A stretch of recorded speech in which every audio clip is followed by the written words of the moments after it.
So maaga yung aga community, maayong aga sa inyo guys. So ito na naman uli ang inyong community, ang bayot na taga-isla na marasa-rasa.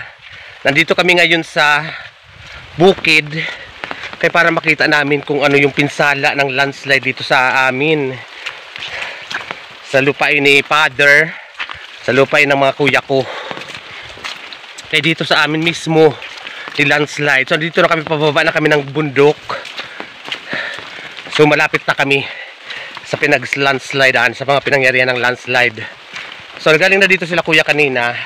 Hindi ako kontento dun sa mga video ni kuya kay hanggat hindi ko talaga makita ng personal na ako mismo ang mag-vlog kung ano ang pinsala at kung gaano kalaki at kalawak yung landslide dito sa aming bukid. So samahan niyo ako community para makita ninyo ang landslide na naganap dito. Pakatapos ng, kasabay lang ito actually ng baha sa baryo. Tapos kinabukasan na ako umakyat ngayon kay ini-monument, umuulan-ulan pa na pwede pang maulit ang landslide at mag-landslide uli. So ngayon I decide na ngayon na lang umakyat. May mga umakyat na dito ng mga opisyalis na tinignan ito. Wala naman na pinsala. Yung kalabaw ni Manoy, kala namin natabunan, hindi pala. Kasi mismo yung kalabaw nagpakawala mismo sa sarili niya sa tali. Talagang piniraso niya yung tali niya. Tapos natanggal din dito sa may ilong. Nakalaya siya, nakatakas siya. Yung pinagtalian ng nyog, mga dahon na lang ang nakikita. So it means, ganun ka, dapat kalalim yung pinaglibingan ng kalabaw. Buti na lang nakatakas. Kasi dulo lang ng nanyog eh. Yan yun ang nyog oh. Tok-tok na lang ng mga dahon na nakikita sa pinagtalian. Tapos nakita na nila yung kalabaw, andi dito na, okay naman. So andi dito na tayo guys. Oh my God. So ayan na. Kasama ko pala si Tawiwi. So dito nga ang landslide Kalamanoy. Ayun guys. So lapitan natin. So hanggang dito sa Pasakay. Oo. Hanggang dito sa Pasakay.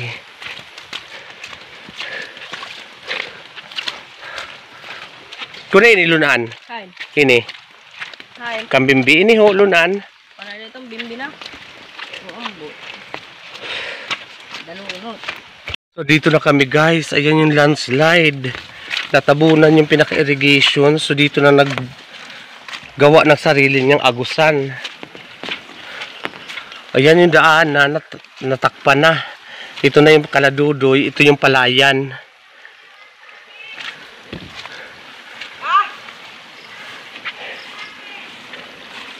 So dito na. May sapa na dito. Dati wala naman dito sapa. Tidak. Hindi na tayo makakadaan dyan, Wi. Sige, pwede. So yung putik is malagkit. So dito mismo ang landslide guys. Yan. Yan ang landslide doon, mula doon.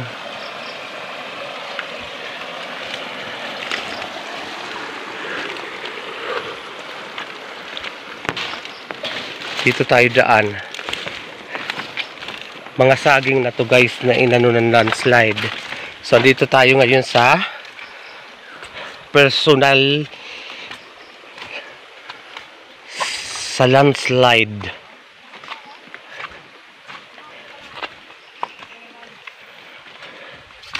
Ito na yung mga, ito na. Ang lawak. So yan yung Palayan dyan. So ito na yung Kaladudoy.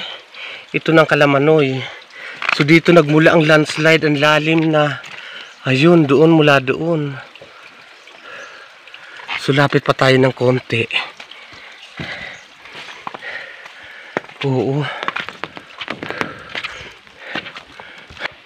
So andyan dyan guys yung landslide. Bundok yan. Ito ang lumanslide pala. Nabuwal lahat ng mga nyug, lawak.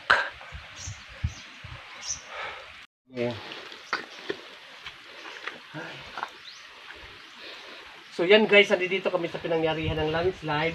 So makikita nyo yan, yung napakalawak na yan. Dito nagsimula yung landslide. So ang mga lupa na tumalagkit.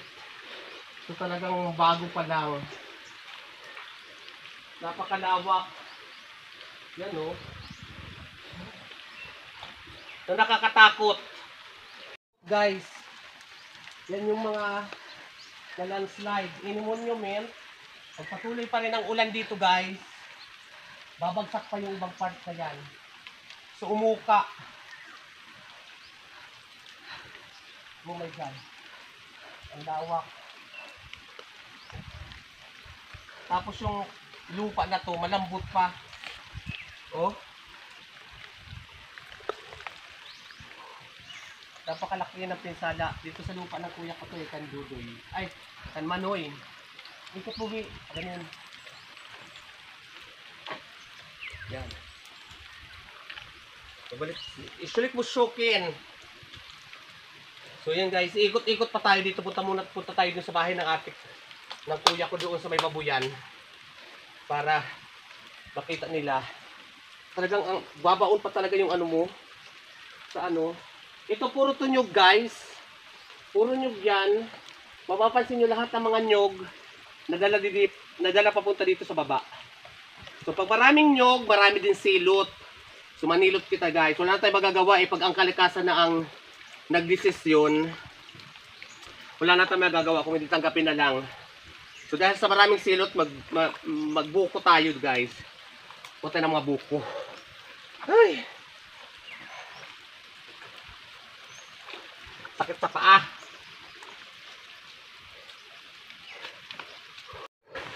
Balik kami dito guys kasi walang daanan. Doon puro kahoy. Dito kami sa may kabila na daan.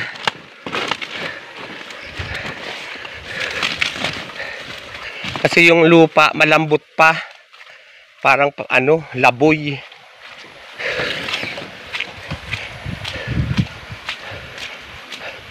So dito talaga karamanoy na ano, na landslide.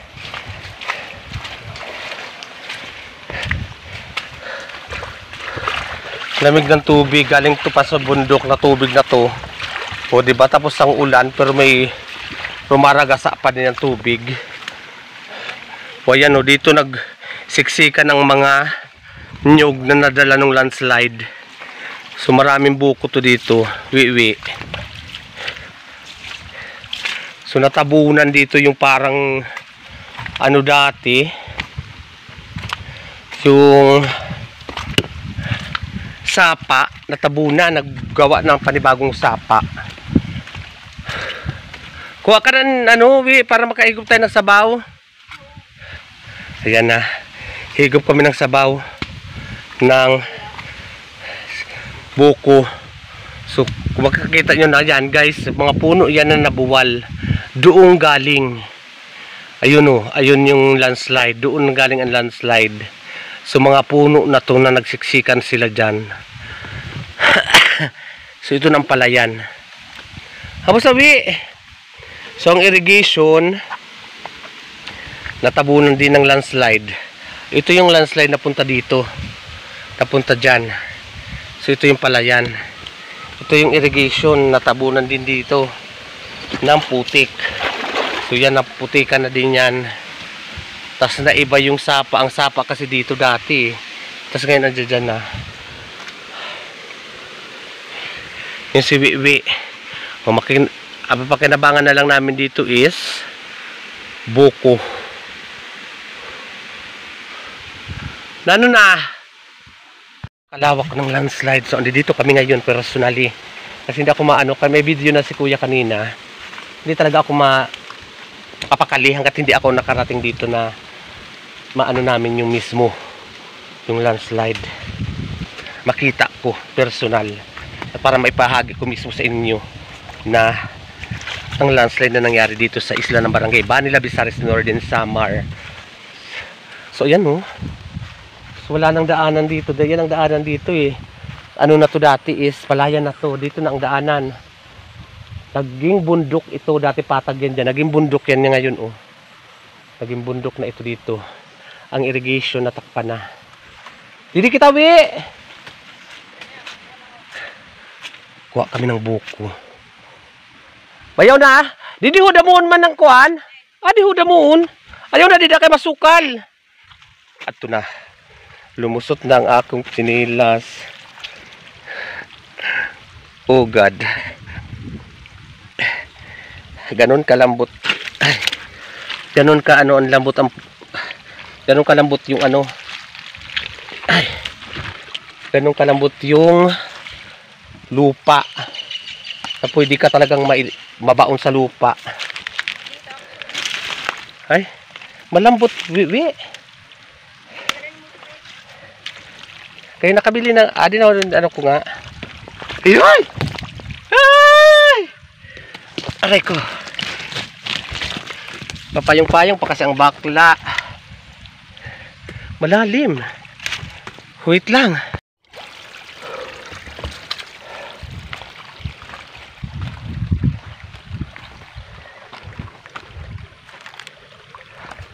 Hay na! Didi kita hukuha.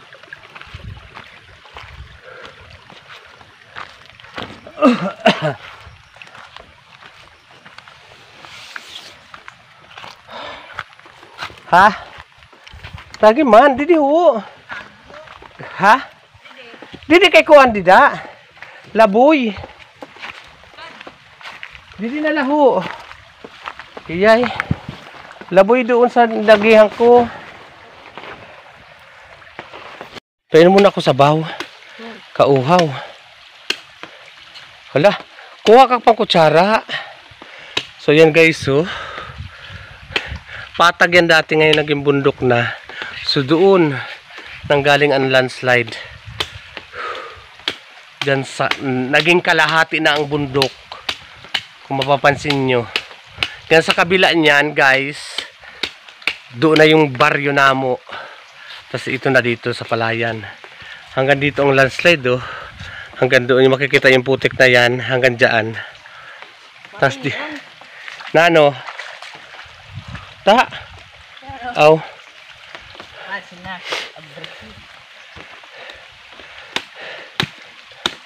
Paano sa disada yan kuon? Ano? Ano kuon daw? Inom pa inong muna. So.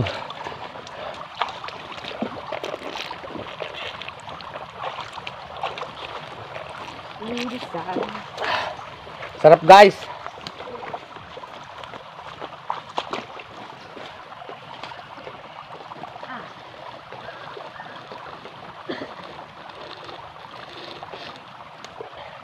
Itong buko na to guys, galing sa nyog na nabuwal ng landslide. So enjoy na lang natin.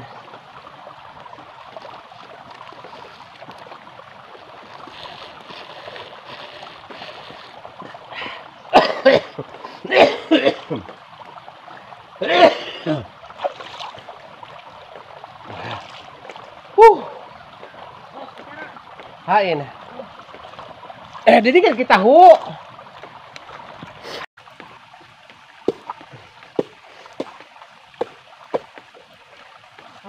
Kena. Akin ako lang mag-ganiston. Ito na guys. Buko.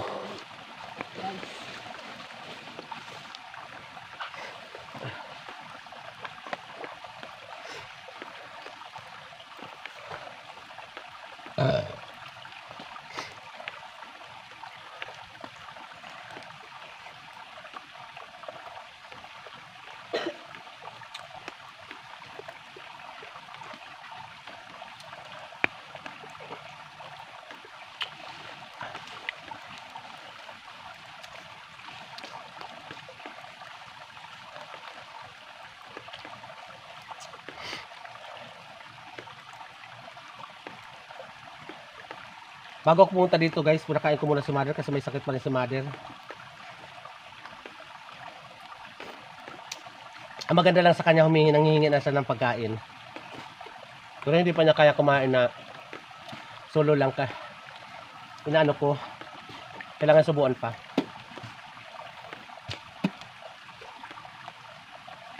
na dapat natin alagaan ng ating mga magulang. Kasi nung maliliit pa tayo, sila nag-alaga sa atin, hindi pa tayo marunong kumain, sila nagsusubo sa atin. So ngayon, hindi na nila kaya, tayo naman ang gagawa ng obligasyon nila dati, at obligasyon natin mga anak din ang alagaan ng ating mga magulang.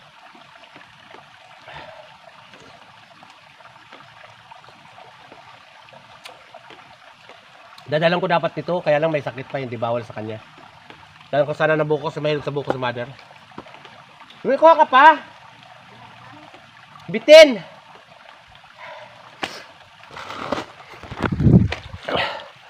Bitin man tuwi! Bitin! Dali, hamos na didiwi. So ngayon guys, papunta kami doon ngayon sa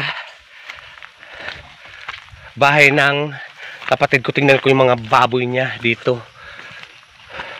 So dito na ako ngayon sa isa pa rin sa kapatid ko. Dito na yung lunan. So dito pala kitang kita ang landslide kung gaano kalaki at kalawak. Pakita ko sa inyo guys. Ito na. Yan. Diyan kami galing kanina ni Wiwi. Laki. Oh. Nauka yung puno na yan. Ay yung bundok na yan. So dito kami sa kabila.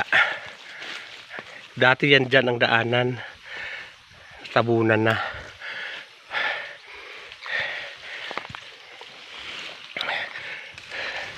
Oh. Didi ho Wiwi, didi na muon. Maghanap pa kami ng buko kasi nabitin ako sa isa. Kung nagugutom na ako, hindi pa kumain.